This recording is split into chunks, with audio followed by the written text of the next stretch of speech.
Yes, good afternoon. Hope all is well with you. Just wanted to have our discussion started with this small clip.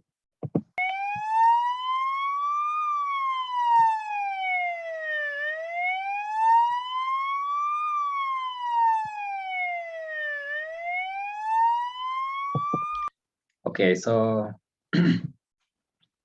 what we see in this clip is that this is a car with something mounted on top, a source of sound in this case called siren. And supposedly this is a police car. But well, our discussion is not only going to get stuck on a police car. I thought this afternoon we look at a question which is a little bit light and we get going fast with it. Then we move on to something new if time is there, or possibly continue with it tomorrow. So this is physics paper 1 correction for the last question. As I indicated, we'll be starting with the last coming to the first, so here is the question. A man mounts a siren on the roof of his car. Okay, so very much like trying to say this is someone who has mounted, okay, he has placed a siren on top of his car, possibly for a security reason or something. So this is the siren, the thing which is used to make the loud sound or the noise for some people. Now, the siren produces a constant frequency of 600 hertz. He drives the car at a constant speed up and down a straight road, while a stationary listener takes some reading. Now, after a while, the listener obtains the following pressure time graph from the reading taken. Okay, so yes, here is someone who has placed the siren on top of his car, and according to the statement, he drove, he drove up and down, like driving, like going left, coming right, going left, basically going to somewhere, then coming this way, then again going there, then coming this way, like that. And there is someone who is positioned somewhere. There is a stationary listener, okay? A stationary listener, someone who is possibly seated somewhere, or someone who is standing somewhere and taking records, okay? Like recording the pressure in this case, okay? Of the car generated, okay? Rather the pressure of the sound generated, because like as you heard, I played recently in this one video, you see.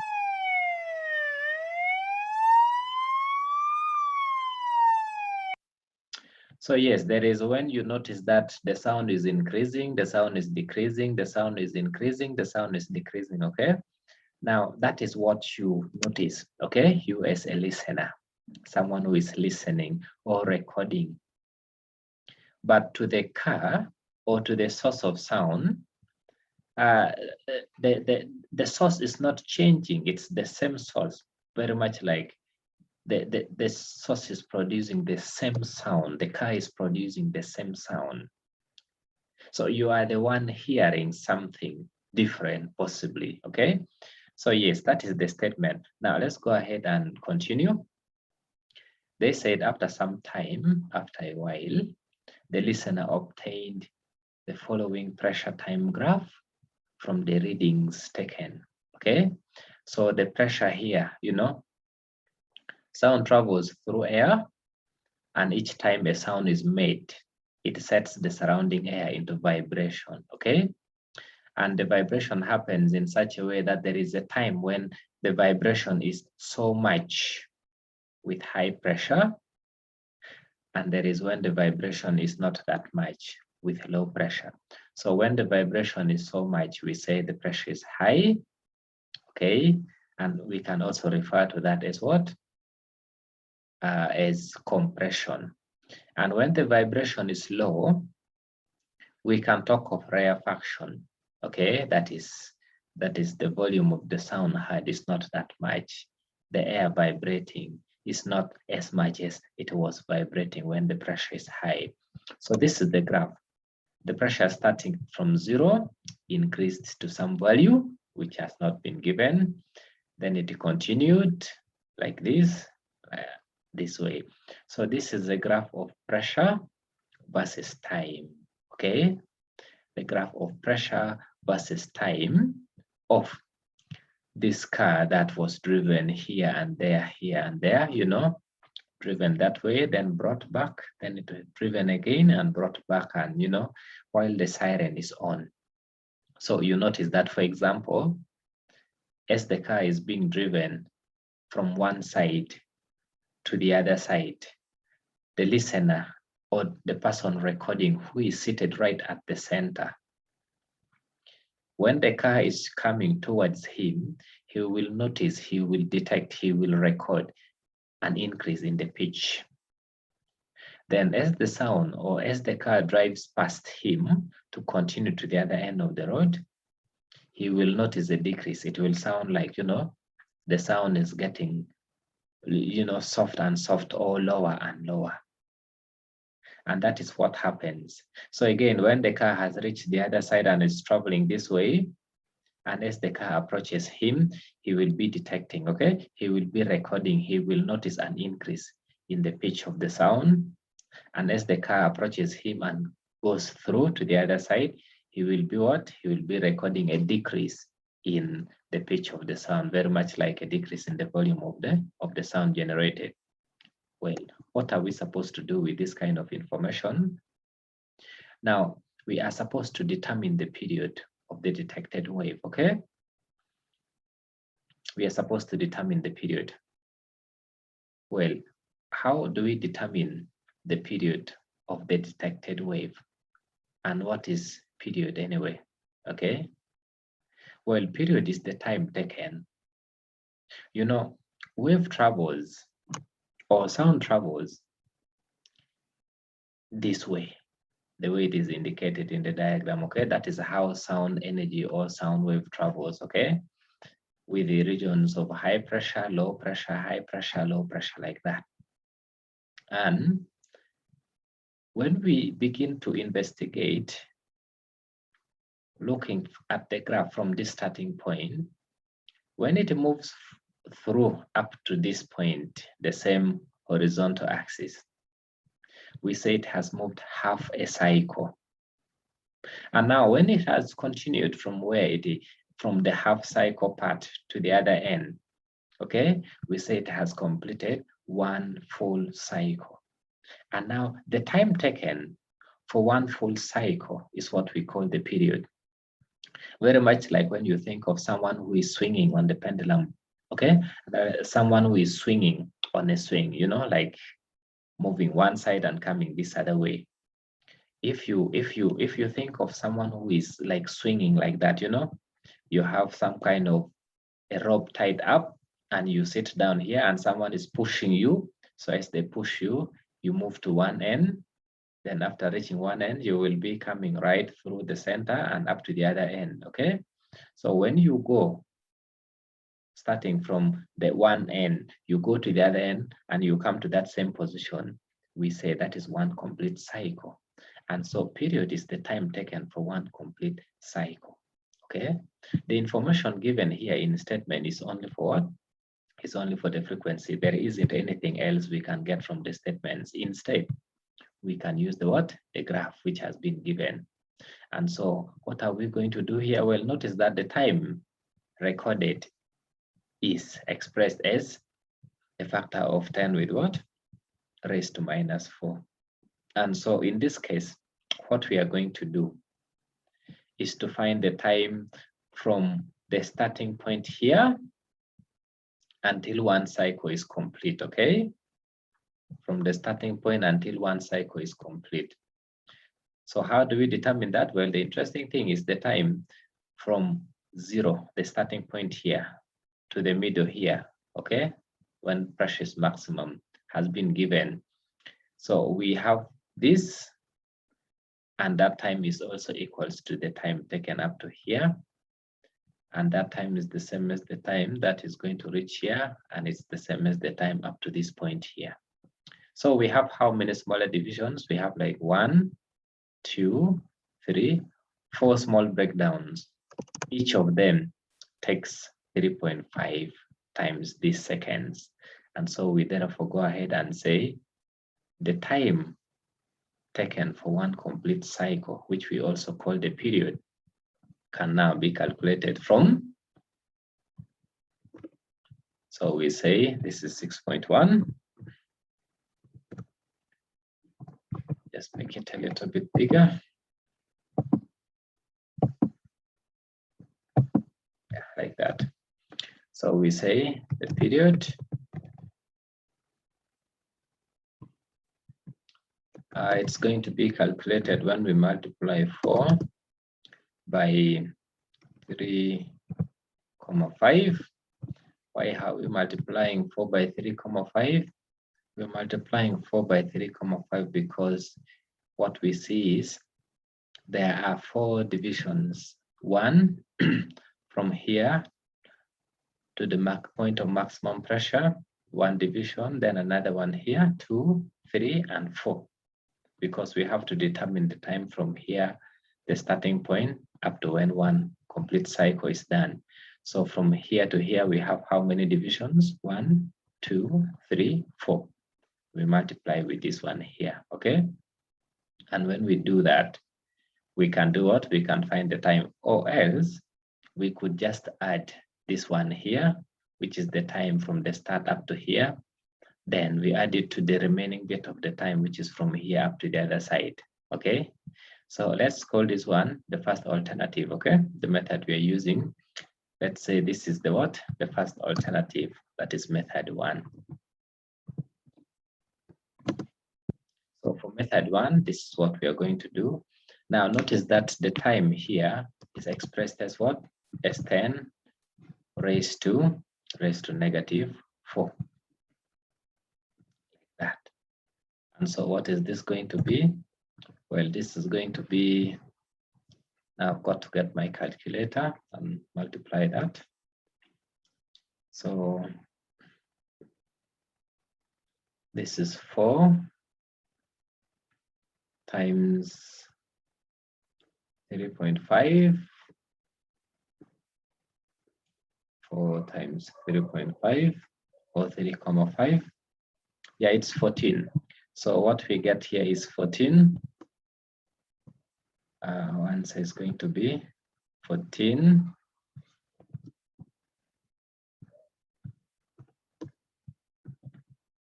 Still expressed with the what? With the 10 raised to -4. So yes, that's how we determine the what? That's how we determine the time in seconds.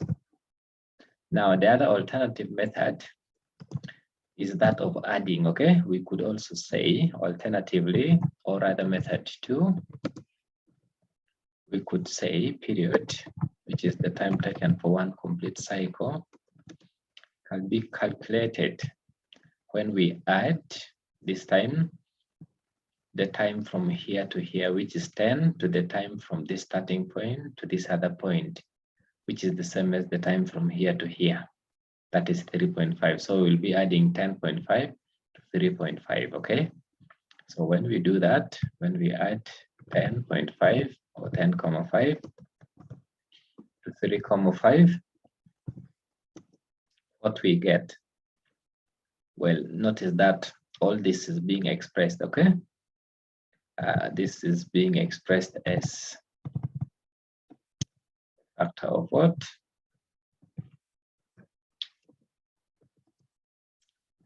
With the exponent -4. So that way we can get the what? We can get the time taken, which in this case is going to be 14, just like what we got. So we get 14 times what? Times 10 with the exponent minus 4. Like that. So yes, in seconds. That's the time taken. And this time taken is the time for one complete cycle. We call it period. Now the next thing is what? Is the second question. And what's the second question? Well, the second question is asking for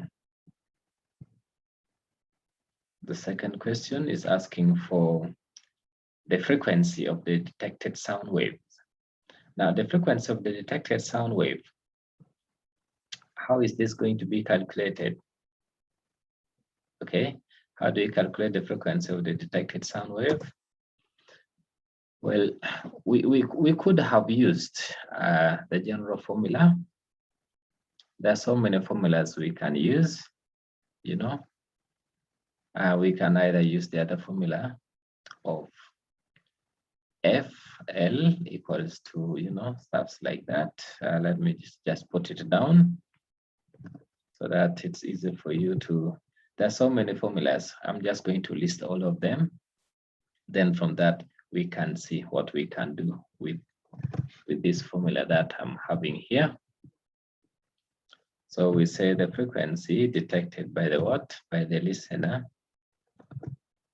Okay, the frequency detected by the listener can be calculated. Okay, when we know some quantities, one of them being what?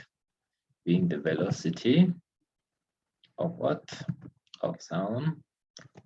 Then we either add or we subtract the velocity of the what? Of the listener, that is VL. I'm just putting this formula so that it's easy for you to see what we are going to do with it and you know why we have chosen this and not the other one. So here we also have what? V plus or minus the velocity of sound, rather the source of sound, like that. We multiply this with the frequency F of what? Of the source of sound, which is the correct frequency or the original frequency. Yes. Now here is the question. If we are to determine the frequency of the detected sound wave, then what we will have to calculate is FL. And do we then have V? Well, V is the velocity of sound in space. And that is what? 340. The velocity of sound in vacuum. Then the velocity of the listener, well, this one, the listener is not moving. There isn't a problem, this. And now what of VS, the source of sound? We don't know anything about that. And the velocity of the source of sound has been given. So rather the frequency of the source of sound has been given. What are we then going to do with this? There isn't anything we can do with that. Let's just list the formula. The other formula, which I'm going to put here, is another formula, which is V, just to have the tools with us. V equals to F times what? Times the wavelength. Okay, so V equals to F times the wavelength, and we will see, are we really going to get it that way? Let's see.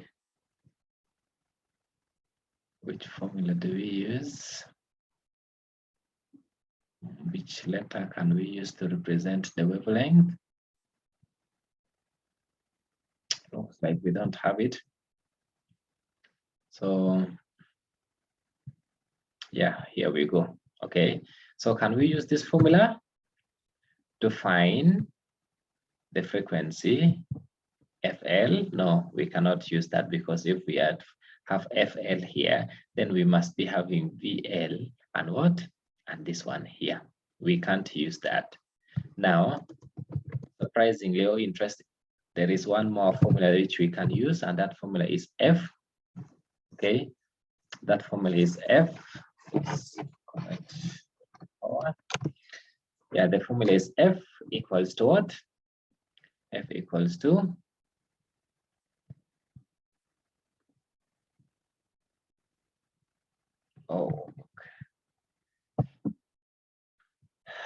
sorry for this. Looks like my my office wasn't responding. So there we go. Just get this done. So the formula is F equals to 1 out of T. So we'll be having here 1 and T down. Now this formula can also be used. Okay, it's one of the tools that we very much need. You see, so there are basically 3 formulas here. This one here, the other one is also there, and there is also this one. So now with this formula, can we find FL? Well, we can find FL because we have TL. TL is the period here. So we just do what? We just substitute. We'll be like, well, here, from here, we will get what? We will get FL, that is the FL, that is the frequency of the what? The frequency of the detected sound. FL can be calculated when we divide 1 by what? When we divide 1 by this expression here, which is 14 times. That is 14 times 10 with what? Exponent minus 4, like that. So that way we can find the value of FL, and so we can therefore conclude and say FL is equals to what? FL is equals to, just use my calculator to get this right away.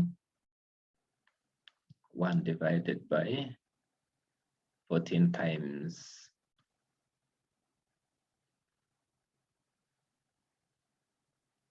So here we go, 1 divided by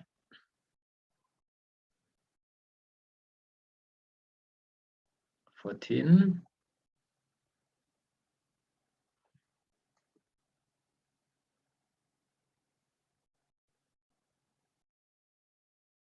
Times 10 raised to 14 times 10 raised to -4.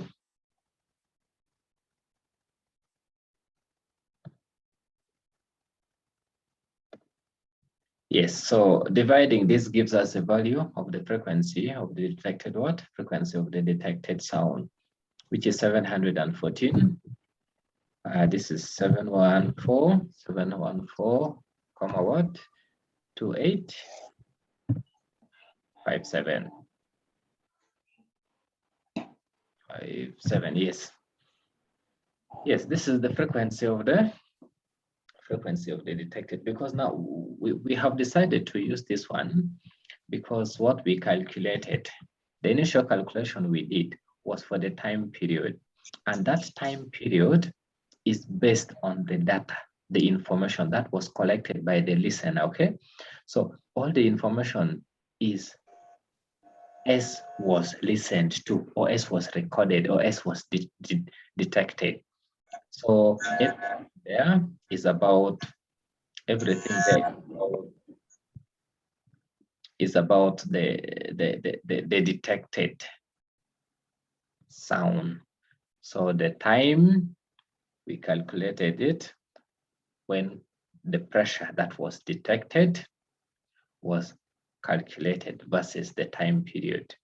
And so yes, this is how we calculate the what? The frequency. Now, when we are done with the calculation of the frequency, okay, that is FL, the frequency of the listener or the frequency detected by the listener, the next thing we want to look at is the calculation for what? The next thing is the calculation for 6.3. We are supposed to state Doppler effect in words. Now, Doppler effect, well, how are we going to state this? Will be like Doppler effect. I'm just going to write it down.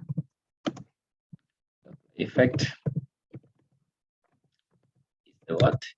Is the apparent change in frequency. Okay, in frequency detected by the what? By the observer or by the listener due to the relative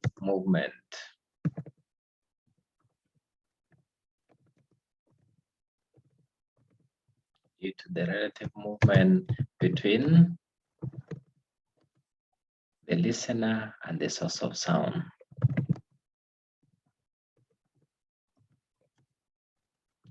And what? The source of sound.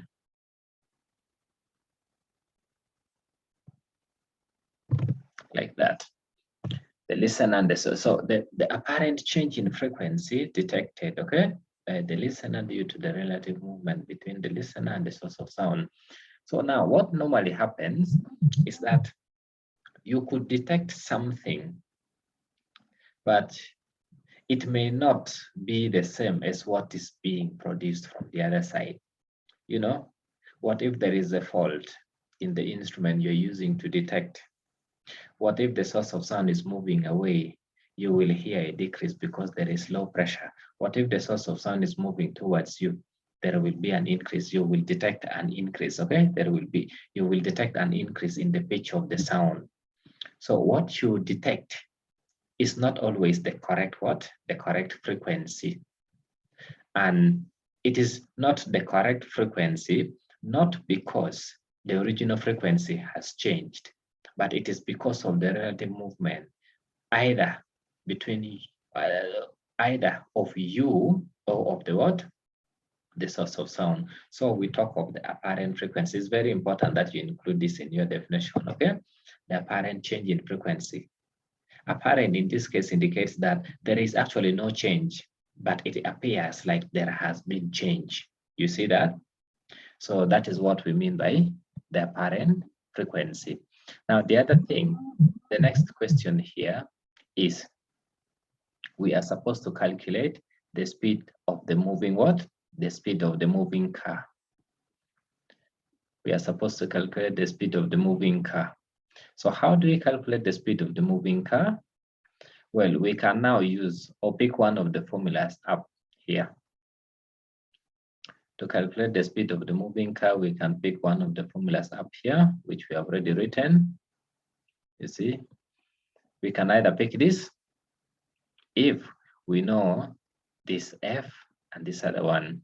Now, we cannot use this formula even if there is a speed here, because this V represents the speed of sound, okay? Because a car does not have a wavelength, but the sound produced by a car has got a wavelength. Also, a car does not have what? Frequency, but the speed, okay? But the wave produced or the sound produced by the car has got frequency and wavelength. So we don't use this when we are calculating the velocity of the what? Or the speed of the source of sound. We can use this one here, this formula. And now, to use this formula, we need a lot of information. Let's put it here as what? 6.4. So for 6.4, this is what we are supposed to do. We are supposed to calculate the value of Vs. Vs in this case represents what? Represents the speed of the source of sound. V represents the speed of sound. Remember, there is a difference here, the speed of sound and the speed of sound. Also, there is the speed of the observer in case the person detecting or listening to the sound is moving. Then we have what? We have also Fs. Fs in this case represents the frequency of the source of sound, which is not the same as the frequency of the frequency detected by the listener. Now, we do have V, it has been given, okay? V has been given, that is the speed of sound, it has been given here. The speed of sound has been given as what? 340. The other information, we already calculated them. What is FL? Well, FL is the frequency detected by the listener. And what do we have for that? The frequency detected is right here. So, well, let's just substitute. So to substitute, to find the value of, we now need to replace this one here. We need to replace FL. How are we going to do that? Well, to replace FL, let's pick the value from here. It's 714, point these are the quantities, so comma that. So we just put it right here. Yes, that's the frequency detected by the listener. What do we have for this? V is given as 340, and also V here is 340, okay? The observer or the listener is not moving, okay? So let's just replace this with either a plus or a minus, okay? And what are we going to use here? We'll use minus for that, since the detected sound or the frequency of the detected sound is much higher than the frequency of the source of sound, which has been given as what? 600. The frequency of the source of sound was given as 600, and it's right here. The frequency of the source of sound is given as 600. It's right here. Yes, that's the frequency of the source of sound. Very different from the frequency detected by the what? By the observer. And so from here, we now want to simplify this. And how are we going to do it? Let's first transfer 600 to this side. And how do we transfer that? Well, we divide 600 on the right hand side with what is on the left hand side. So we divide this by 600. So when we divide this quantity by 600, the other 600 on the left hand side will just vanish. So we are done with this. Okay. Yes. Now the next thing is to find the value of this one. That comes after what? We cross multiply. So we are going to do that in the next step, okay? So in the next step, let's cross multiply. Cross multiplying means we have to multiply 600 by this 340, okay? So we are going to have 600, which we have to multiply with what? With 340. That is going to be on one side of the equal sign. Then on the other side, we are going to multiply 714, okay? Comma what? 2857. We multiply this with what we have inside the bracket here because we are cross multiplying. So we have to multiply 714 with everything that we have on the right hand side. Then from there, on the left hand side, we are going to be having, well, let me just use this calculator right here, 600 that we have to multiply with 340. That's going to give us 204,000, okay? 204,000. Yes, that's what we are going to have on the left-hand side, okay? Then on the right-hand side, I would like us to first keep this the way it is. Okay, there is no need to simplify. We could simplify. There isn't a problem with the simplifying, but we can keep that the way it is for now. What we did was to simplify what is on the left-hand side. Then now from here, we can decide what to transfer this one to the other side. Actually, what I'm trying to say here is we can just one step.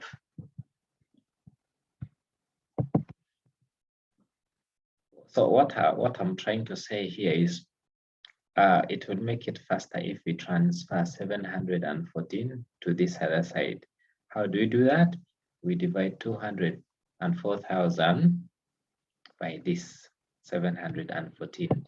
And when we do that type, unfortunately, it has accepted. Wasn't responding at first. So yes, just get this.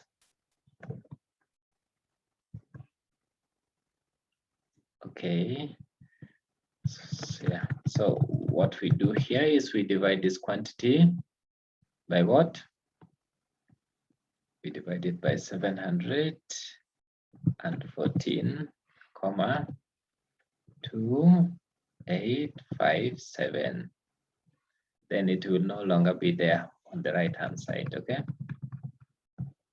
Yes, it won't be there on the right hand side. So you see, this way we are really close to finding the final answer. So because of that, what we have on the left hand side will now be this quantity divided by, use my calculator for this, 714,2857. That's going to be 285.6. 285, comma what? 6. That's what we have. Then on the right hand side, we now have 340 minus this Vs, which is the velocity of what? Which is the velocity of source of sound. So can we find the velocity of source of sound from here? Yeah, we can without any problem now. What we just do is we find a way of transferring what? 340 this way. And that's going to make it easier for us. So maybe we can instead transfer Vs onto the left-hand side. So when we transfer Vs onto the left-hand side, what we are going to be having is a positive Vs on the left-hand side rather. So we have transferred this Vs to the other side. So we have what? A positive value since it was negative here. And now we will have to do what? We will have to transfer 285.6, okay? 285.6, like that. So that way we can find the value of Vs. And finally, the value for Vs is going to be, let's subtract here. Yeah, it's going to be 340 minus 285.6, that is 54.4. So it's going to be 54.4, like that, in meters per second, okay? In meters per second. Because that is the what? That is the speed. So that's the unit of speed, meters per second. So yes, there are steps that you don't want to miss when it's time to calculate this type of things. It's always good to have the formulas with you. So you can always, put the formulas down. When you are dealing with this type of question, you write the formulas down. Here we have only 3 formulas to deal with. The first one being this, the second one here, and the third one here.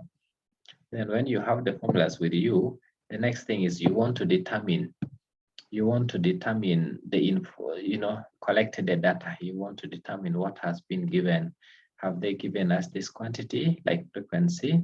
Have they given us the speed of sound? Have they given us this? Have they given us that?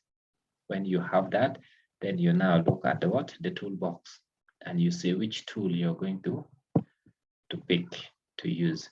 So this is what we have. And this way we can get what? We can get what we are looking for. So this leads us to what? To the end of question 6. which required us to determine the velocity of the source of sound. So is there a question?